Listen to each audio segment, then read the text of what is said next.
2 × 3 × 5 लिखा हुआ है। 2 × 3 × 5 को क्या करना चाहिए, इसको टोटल बता कितना होगा।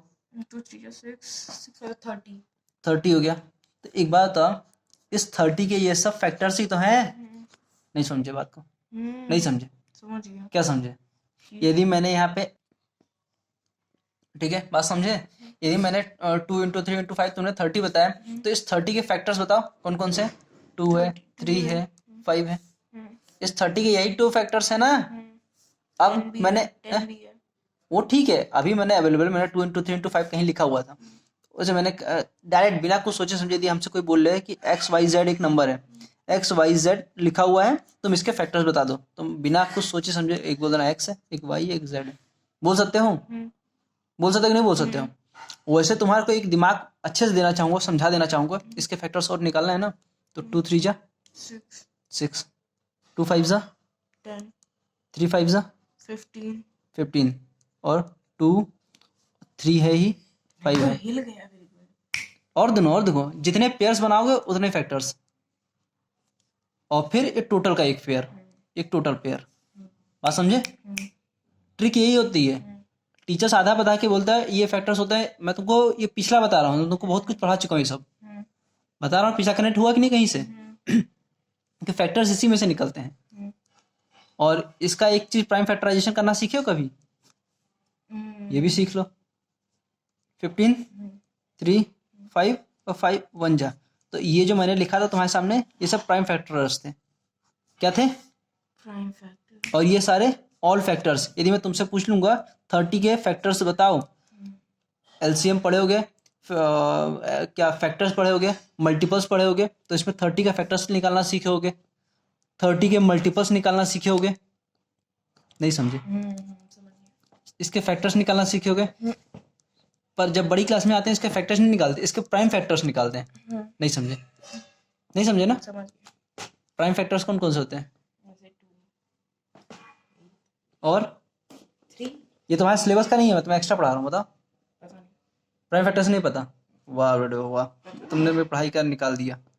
2 3 5 7 11 13 19, ऐसे बहुत सारे नंबर्स होते हैं। इनको कैसे पहचाना जाता है, ये और किसी से डिवाइड नहीं होंगे, सिर्फ खुद और 1 से डिवाइड होते हैं। वो सारे नंबर जो खुद और 1 से डिवाइड हो।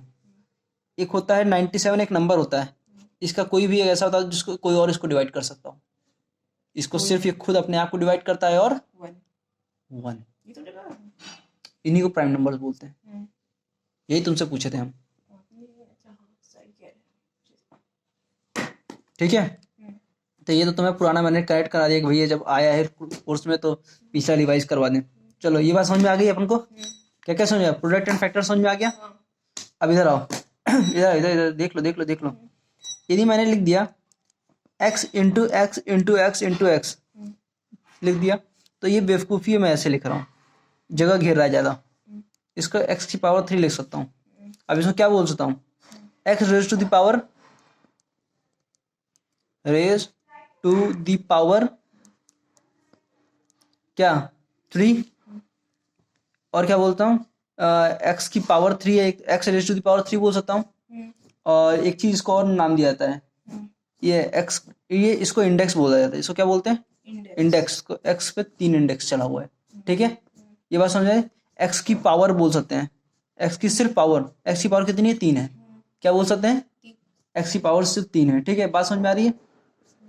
तो इसको ऐसे लिखा जाता है, यदि मैं तुम्हारे सामने लिख दूं 7 into x into y into x into y into y into x, ठीक है, इंटू एक्स, तो इसको कैसे कंप्लीट करोगे, इसको कैसे लिखोगे, या एक काम और कर सकते हैं, +8 इंटू जेड, इसको कैसे लिखोगे, ये देखो कैसे लिखें, देखो 7 लिख लो, एक्स कितनी बार है, सब मल्टीप्लिकेशन में होना चाहिए, मल्टीप्लिकेशन में 1 2 3, तो एक्स की पावर 3। अब बोलोगे ये से इधर की क्यों नहीं जोड़े, इंटू एक्स भी ले लो एक इधर, बोलोगे इधर वाला क्यों नहीं जोड़े, भैया प्लस के पहले वाला पूरा, ठीक है। अब वाई कितने हैं, 1 2 3, वाई की पावर 3 +8, जेड कितने हैं 2, जेड स्क्वायर एक्स, नहीं समझोगे, बात ही नहीं समझ समझे। गया। बात समझ गए, चलो समझ गए, बहुत अच्छी बात है। मतलब जितने होंगे उतनी पावर चढ़ा देना, जितने होंगे उतनी पावर चढ़ा देना। अब लोग ऐसे बोलेंगे इसी को खोल के लिखो, तो खोल के ऐसे लिखा जाएगा, जितने हो उसको उतनी बार मल्टीप्लाई करो, तो 7 इंटू जितने हो x into x into x into y into y into y, line से लिख दिए, plus 8 into z into z into x. वही चीज, चाहे इसको ऐसे लिखो चाहे इसको ऐसे लिखो, सेम चीज है। बात समझ में आती है? कोई डाउट?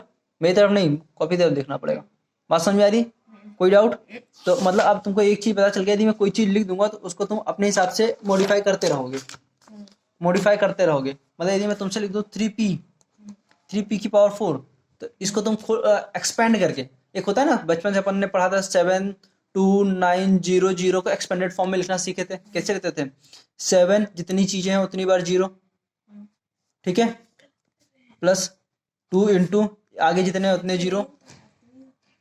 ठीक है ठीक है ठीक है, ये मेरा ट्रिक है, इधर इधर इधर इधर, प्लस 9 इंटू 100 प्लस 0 प्लस 0, इसी को एक्सपेंडेड फॉर्म बोलते हैं। उसी तरह आप इसको एक्सपेंडेड फॉर्म नहीं देख रहे हो, ध्यान ही नहीं दे रहे हो, इसका expand 3 into p into p into p into p, ये हो गया 3 raise to the power p का एक्सपेंडेड फॉर्म। क्या है ये क्या है? इसको एक्सपेंडेड फॉर्म बोलते हैं अपन के इसके लैंग्वेज में, एक्सपेंडेड फॉर्म बोलते हैं। पर इस चैप्टर के हिसाब से उसको क्या बोलते हैं? Product form. ये प्रोडक्ट के फॉर्म में लिखा हुआ है। किसके फॉर्म में लिखा हुआ है? प्रोडक्ट के। और ये किस फॉर्म में लिखा हुआ है? ये इंडेक्स फॉर्म में। Index form. Index form exam में डायरेक्ट बोलेगा भैया इस चीज को इंडेक्स फॉर्म में लिखो, या बोलेगा इस चीज को प्रोडक्ट फॉर्म में लिखो। क्या बोलेगा? डायरेक्ट क्वेश्चन आएगा क्या कि इस चीज को किस में लिखो? प्रोडक्ट फॉर्म में, इस चीज को लिखो इंडेक्स फॉर्म में। बात समझ में आती है? कोई डाउट? चलो ठीक है। अब ना, अब पॉलिनोमियल मैं तुमको बता रहा हूँ। पॉलिनोमियल क्या होता है पहले ये बता दो। पॉलिनोमियल जैसे जो एक से ज्यादा टर्म्स होते बस बस इतना ही, यही लाइन में सुनना चाह रहा था। More than one term, then one term, ठीक है ठीक है। अब मैं तुमको पॉलिनोमियल इन वन वेरिएबल सिखाना चाहता हूँ। इन वन वेरिएबल, इसका मतलब तुमसे एक ही वेरिएबल होगा, उसमें एक ही अननोन वैल्यू होगा, या तो 7 प्लस एक्स होगा, 7 प्लस जेड होगा, ये अलग अलग होंगे। 2 टर्म पॉलिनोमियल हो गया और एक अननोन वेरिएबल हो गया, ये अलग अलग चीजें हैं। 2 एग्जांपल दिए हैं। बात समझ में आती है? तो इसको क्या बोलते हैं? In one variable. बात समझ में आती है? कोई डाउट? नहीं। चलो ठीक है। अब अच्छा, हाँ आ रहा हूँ, आता हूँ। चलो अब इस स्टार्ट करते हैं। देखो 7 प्लस एक्स की पावर 4 लिखे हुए हैं, इधर देखो 7 प्लस एक्स की पावर 4 लिखी हुई है। ये क्या? एक पॉलिनोमियल है इन वन वेरिएबल, पर इसकी डिग्री कितनी है? डिग्री जो इसके पास पावर होगी, जो आपके वेरिएबल के ऊपर चढ़ा होगा वो उसकी डिग्री होगी। डिग्री किसे बोलते हैं? जो आपके वेरिएबल के ऊपर है, जो आपके वेरिएबल के ऊपर पावर होगी, किसे बोलते हैं? जो आपके वेरिएबल के ऊपर पावर होगी, जो आपके वेरिएबल के ऊपर पावर होगी, उसे क्या बोलेंगे? डिग्री। इसे डिग्री बोलेंगे। बात समझ में आती है? अच्छा इसकी डिग्री बताओ। इसकी डिग्री तो कुछ है ही नहीं बेटा, है 1 है। अच्छा 1, ठीक है। एक इंफॉर्मेशन तुम्हें दे दो, एक्स की पावर 0 1 होता है। यदि मान लो एग्जांपल मैंने 7 प्लस एक्स की पावर 0 लिख दिया, तो इसको तुम 7 प्लस 1 इक्वल्स टू 8 कर देना। नो डिग्री 0, डिग्री है ही नहीं, 0। तो डिग्री 0 जब भी होगी तो वहाँ वेरिएबल खत्म हो जाएगा। बात समझ में आ रही? चलो ठीक है। अच्छा एक इक्वेशन में लिख दी। अच्छा इसमें तुम्हें मल्टीपल इक्वेशंस वाली है, चलो एक लिख लेते हैं।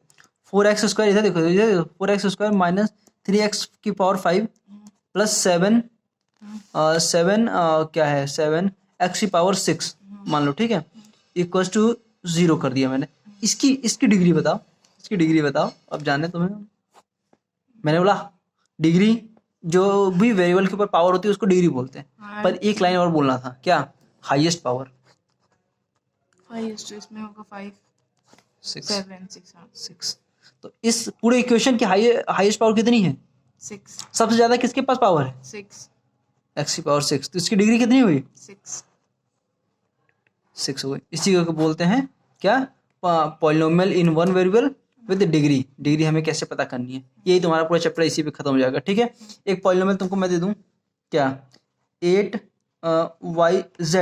अच्छा इसकी बता, इसका डिग्री कितनी हुई, इसकी डिग्री कितनी, गलत, 1 + 1, ये साथ में है ना, साथ में है कि नहीं, तो इसकी डिग्री कितनी हुई, 2 हो गई। बात समझ में आती है। अच्छा xy² क्या है, इसकी डिग्री कितनी हुई, 3।